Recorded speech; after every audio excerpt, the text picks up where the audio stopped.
Territorios del arte contemporáneo. Conduce Jorge Juanes.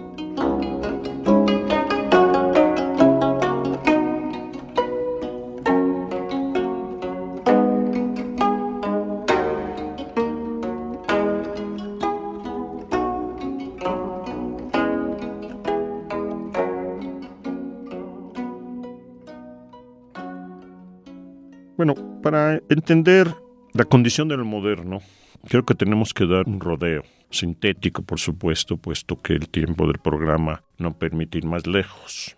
Y situémonos otra vez en el siglo XVI, siglo XV, siglo XVI.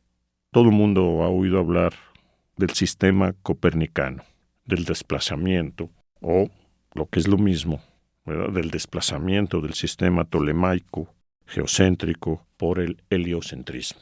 Esto se ve ya hoy en los estudios de primaria y que se enseña como un acontecimiento que efectivamente va a cambiar la concepción del mundo. En realidad es un acontecimiento que en su momento va a tener consecuencias tremebundas. Va a generar participaciones inquisitoriales y rechazos vehementes por parte, por ejemplo, desde luego de la Iglesia cristiana.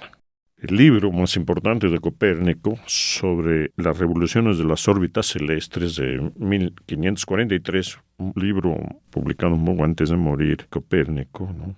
Es decir, esto de decir que el cosmos no gira alrededor de la Tierra y que todo gira alrededor del Sol y no de la Tierra, es tremendo, porque es el desplazamiento de la centralidad cósmica de la Tierra.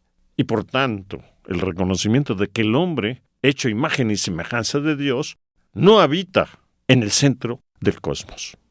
No habita, diríamoslo así, en un lugar privilegiado, central, lugar de referencia de todo lo que es y está en el mundo. El hombre, por tanto, entonces, se pregunta, entra en crisis. ¿Cómo? Se pregunta. Podemos admitir, ¿verdad?, nosotros, los favoritos de Dios, vivir, residir en un lugar periférico, secundario, dependiente. Entonces ahí hay una gran crisis, la crisis del desplazamiento de la centralidad cósmica. La Tierra no es el centro del cosmos, no habitamos el lugar privilegiado. Por tanto, la primordialidad humana, la centralidad del hombre, ya no se puede fundar a partir de un privilegio cósmico. Desplazado, pues, este lugar por el Sol, ¿cómo seguir legitimando la centralidad del hombre? ¿Cómo seguir sosteniendo que entre todos los entes que son, el hombre es el ente de entes, propiamente el ser, centro de referencia de todo lo que es? ¿Cómo seguir sosteniéndolo? Y ahí es donde cobra un lugar central el pensar. Ya no es la Tierra el lugar privilegiado por ser el centro del cosmos, sino porque justamente es el lugar donde reside la figura capaz de pensar todo lo que es y está, el hombre. El pensarse a sí mismo y el pensar el cosmos, será entonces lo que relegitime, si se quiere decir así, la centralidad humana. El descentramiento cósmico se solventa con el centramiento pensante. Por el hombre, el mundo se sabe. Por el hombre, las cosas saben lo que son. Por el hombre se sabe la jerarquía que ocupan las cosas en el mundo. Por el hombre se sabe el papel de la primordialidad de Dios. Por el hombre se sabe, en fin, de aquello, lo esencial, lo central, ¿no?, de todo lo que es y está. El universo es por y para el hombre es el referente, y el pensar se convierte en la figura privilegiada, ¿verdad?, de acceso a la esencialidad del universo. Esto genera, desde luego, un antropocentrismo como logocentrismo. El hombre empieza entonces a ejercer ese privilegio y a reconocer en la racionalidad del mundo. No es que el pensamiento empiece ahora, sino es que el pensamiento, la referencia del hombre como centro, esta sí es una figura de la modernidad que vamos a analizar después y que tiene consecuencias en el arte. Es eso lo que va a ser central. Ya no la alteridad O lo previo ya no es lo cósmico, sino lo previo es el hombre y el pensar. Ese es el centro. Eso es muy importante. Ya veremos. Ahora, ¿qué es pensar? Y ahí es donde viene la gran pregunta. ¿Qué significa pensar? Lo esencial, ¿qué significa pensar? Y aquí es donde va a cobrar relevancia de esta pregunta, va a surgir la ciencia moderna. Pensar es pensar racional. Y se descubre entonces que la naturaleza obedece a una racionalidad y que la presencia de Dios en el mundo es la racionalidad que la naturaleza tiene. El reconocimiento científico de esa racionalidad es la revelación de ese Dios ingeniero que ha forjado el mundo a partir justamente de una legalidad perfecta que puede ser descubierta mediante el conocimiento físico-matemático. La ciencia, que empieza a tener ya con Copérnico una gran relevancia y que se constituye con un lenguaje específico, diferente a todo otro tipo de lenguajes, un lenguaje, digamos, especializado, que está en ciernes todavía, un lenguaje claro, distinto, preciso, que da lugar a una serie de hipótesis que luego son comprobables experimentalmente. Hay una competencia en el siglo XVI entre los saberes. Y la competencia está, ¿qué saber le da al hombre más poder? Los saberes herméticos, esotéricos. ¿Cuál es el saber de saberes? ¿Cuál es el saber que le da al hombre el poder de dominar el mundo? En esa relación saber-poder, la ciencia va a ganar la batalla. Y es el lenguaje que empieza a surgir a partir de la hipóstasis del pensar y que va a irse depurando. Y va a preguntarse, a su vez, ya está en acto esa matemática. Esa ciencia físico-matemática está en acto y lo que le queda es preguntarse sobre su ser. La pregunta por la razón pura, la pregunta por el ser de la matemática, la pregunta por el ser específico de esa nueva sabiduría que es la ciencia moderna. Esto se da ya en el siglo XVII paralelamente a todo lo que hemos estado viendo en la pintura. Y hay una pareja central, una pareja decisiva, ¿verdad? Que es Galileo como científico, como gran depurador ya del lenguaje científico, una figura señera en la maduración de la ciencia moderna, y aquel que piensa teóricamente lo que esa ciencia está reflexionando en acto, que es Descartes. Es decir, el cartesianismo, aquello que genera el pensamiento cartesiano, el pensamiento de Descartes, será la primera reflexión en donde la razón pura se pregunta por su identidad. Quiere saber quién es, qué no es, qué puede, cuál es su estatuto, su estatus, y eso se da, ¿verdad?, en el discurso de método o en las meditaciones cartesianas. Ahí entonces empieza el proceso de la autoconciencia de esta sabiduría, de esta figura del saber que es la ciencia moderna, que será decisiva en la construcción y en el despliegue y en la diferencia de la modernidad frente a otro tipo de experiencias históricas, y que se construirá como programa en el programa de la Ilustración. Esto es lo que dará ya origen propiamente a esto que llamamos la modernidad.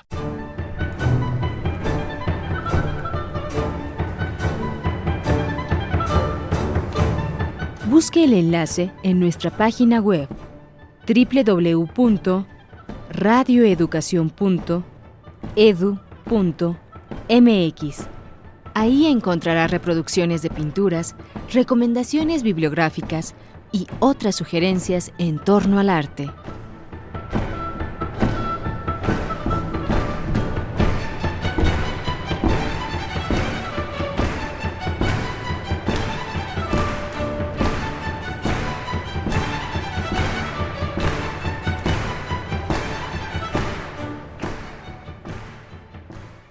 Para saber exactamente en qué consiste la especificidad, la diferencia, la propiedad de esta nueva figura del saber, de la ciencia moderna, básteme leer dos textos, creo que sustantivos y que hablan por sí solos y que además son dos textos que abren un destino.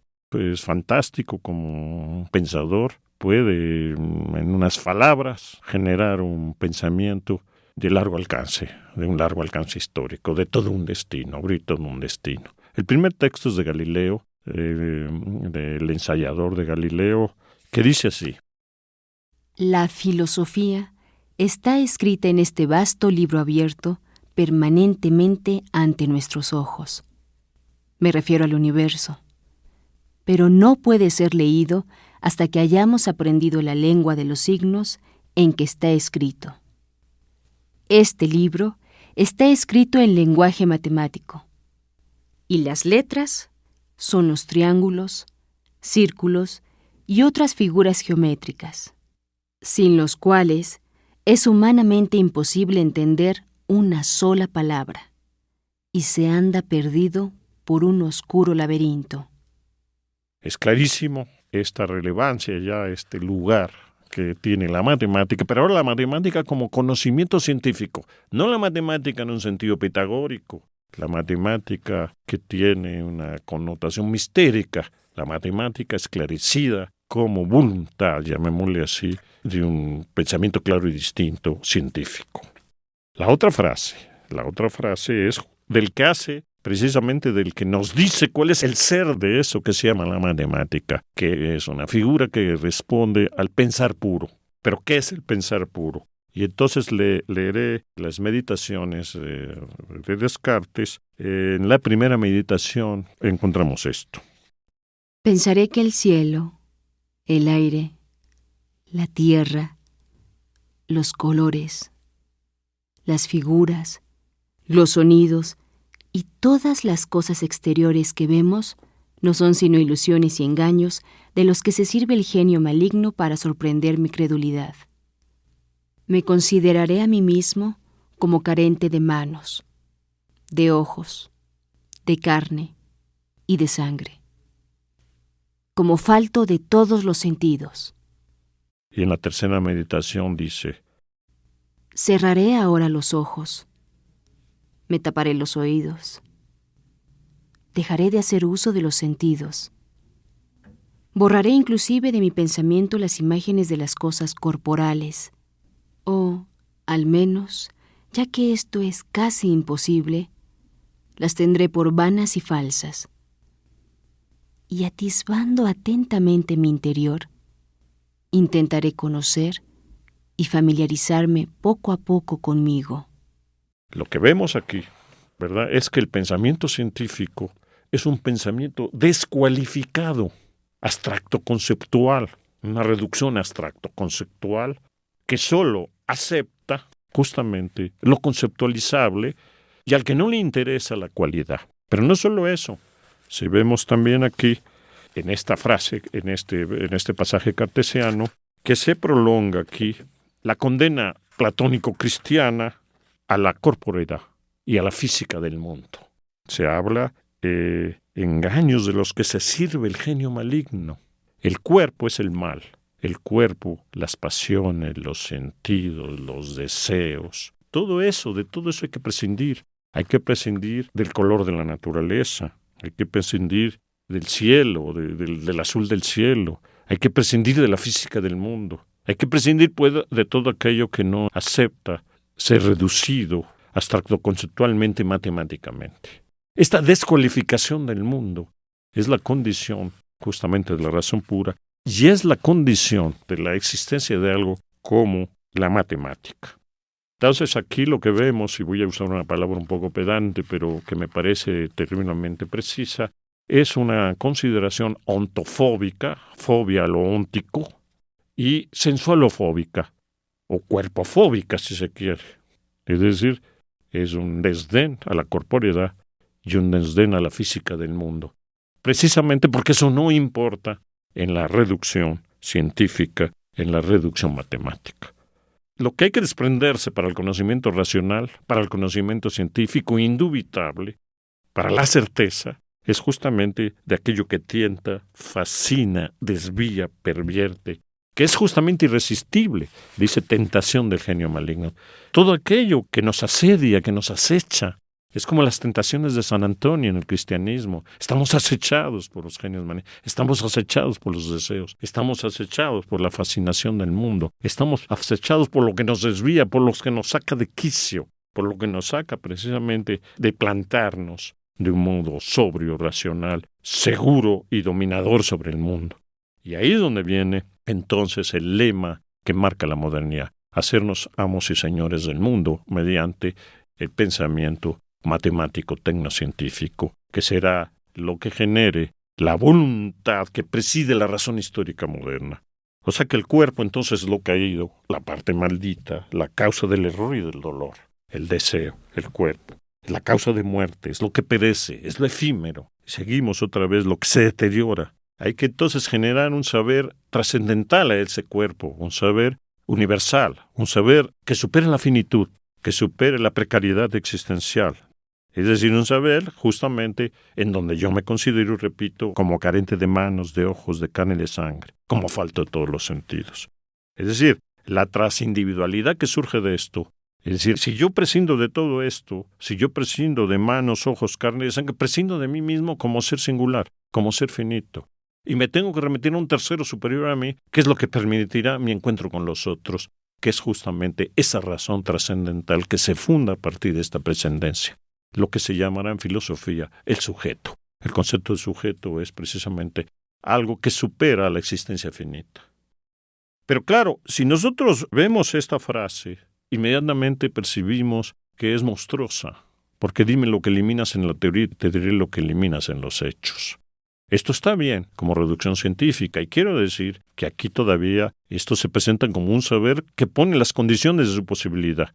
No quiere decir en el cartesianismo ni en el kantismo después se dice, ¿verdad?, que esta sea la única posibilidad de saber, sino que esta es la especificidad de este saber. Hay otras posibilidades, pero esta posibilidad llevada, ¿verdad?, al límite, evidentemente, es monstruosa.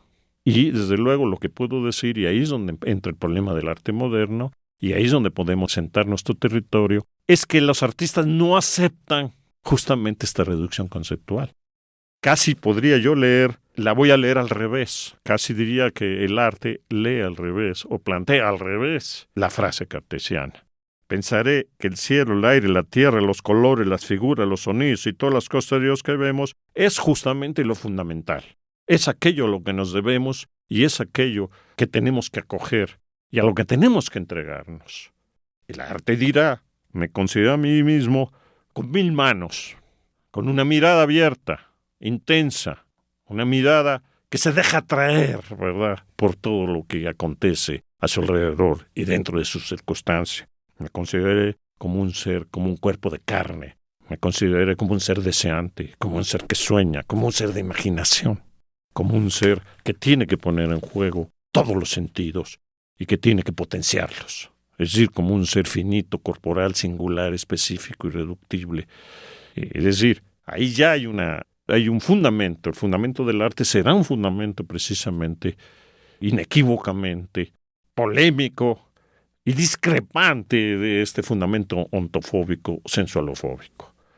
Es decir, justamente el arte exalta y redime todo lo que quiere ser excluido, a sabiendas de que esto reproduce y trae, si se quiere, la figura del dolor y del placer, y reintegra en la vida la dimensión de la muerte. Estamos entonces ante dos fundamentaciones heterogéneas y encontradas que darán lugar a dos modernidades incomparables. Yo soy de la opinión, y lo voy a demostrar, y estoy haciendo un libro para demostrar esto, que si yo hago un análisis de la modernidad desde la construcción de su figura institucional, política, económica y tecnocientífica, y de lo que el despliegue de esta figura ha traído al mundo, y hago un análisis de la modernidad desde el arte, justamente desde la diferencia del arte y desde la especificidad del arte, veremos que el arte genera en el territorio del arte, de la poesía, de la música, de la literatura, una modernidad a contrapelo de la modernidad institucional, una modernidad heterogénea, otra modernidad. Esto es algo que los posmodernos no entienden y que ya en el momento de hablar de la posmodernidad trataré el asunto, ¿verdad?, del equívoco que funda toda esta idea de posmodernidad. Hay otra modernidad desde el origen mismo de la modernidad institucional. Y esa otra modernidad es la que define justamente la especificidad y la diferencia del arte. Por tanto, entonces, rechazo yo todas las sociologías del arte que quieren explicar el arte justamente de aquello contra lo que el arte se define, que son las condiciones institucionales del afianzamiento positivo del ser gregario, de las condiciones sociológicas y políticas que precisamente se montan en esta figura de dominio en la que la modernidad, dominio tecnocientífico del mundo, en la que la modernidad institucional se monta, y son desde esta precariedad individual, desde esta angustia, desde esta soledad, donde veremos, ¿verdad?, en el siglo XIX, artistas que se suicidan o que enloquecen o que se sitúan en la soledad extrema, mucho más radical que la que hablábamos de Rembrandt, precisamente manifestando así la marginalidad del arte frente a la gregariedad y la institucionalidad del mundo económico, político e histórico triunfante.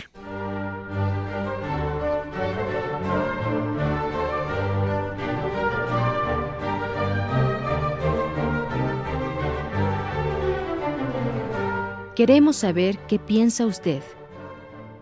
Territorios del Arte @radioeducacion.edu.mx.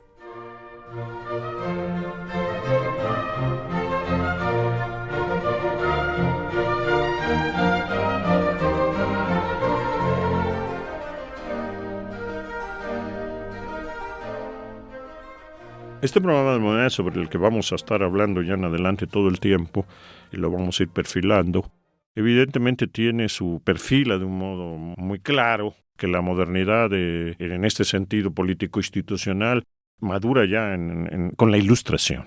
Estamos en el siglo XVIII, ya con la Ilustración queda muy claro el propósito de que los hombres forjan como lo que debería de ser la historia por venir. Es la razón histórica, ¿no?, lo que podemos llamar la razón histórica, la que se convierte en el referente que dice si el proyecto de la modernidad institucional es un proyecto que funciona o no funciona, si trae a la luz esta superación del dolor, del mal, de la miseria, o si es una nueva figura de la destrucción, de la barbarie, de la exclusión. Es la propia historia la que hay que preguntarle, ya no es la pregunta a Dios.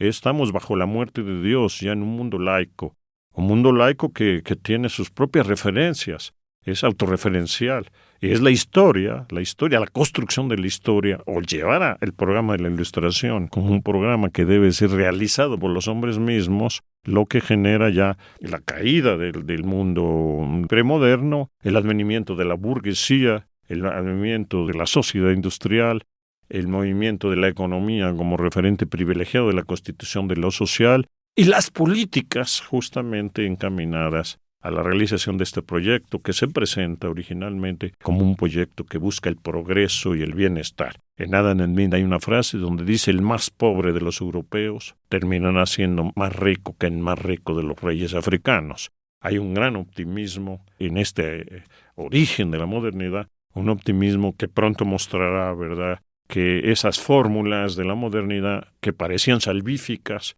y solucionar de una vez por todas ese vivir conforme a la razón, solucionar con todos los problemas ancestrales que el hombre ha arrastrado, va a traer el desgarramiento y una nueva forma de la aniquilación.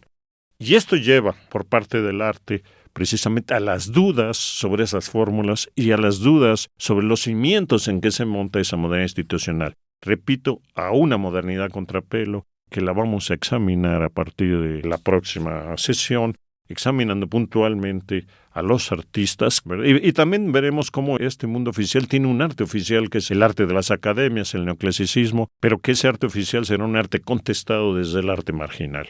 En la próxima sesión hablaremos de esto, hablaremos también del fondo de fundamentación en el que se sustenta el arte. Leeremos algunas cosas para ver la diferencia con la razón pura y la apertura otra vez a una dimensión ontológica que se da en el pensamiento romántico, y empezaremos desde luego a esa historia, a la respuesta de un artista que será el primero individual que analizaremos, ya que para muchos es el creador del arte moderno, el originador, que es Francisco de Goya y Lucientes, como él le gusta llamarse, pintor, simplemente pintor.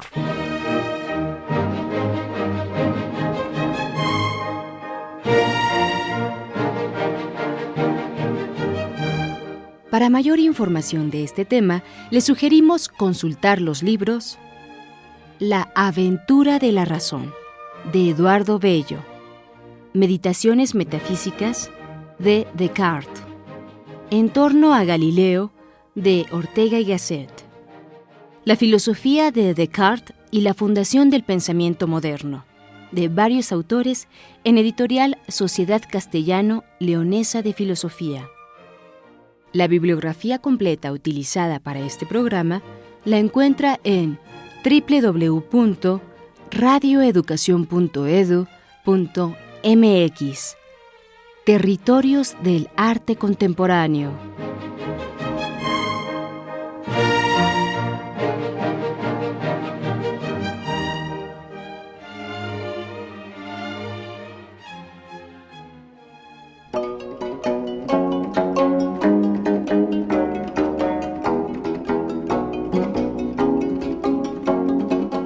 Territorios del arte contemporáneo con Jorge Juanes.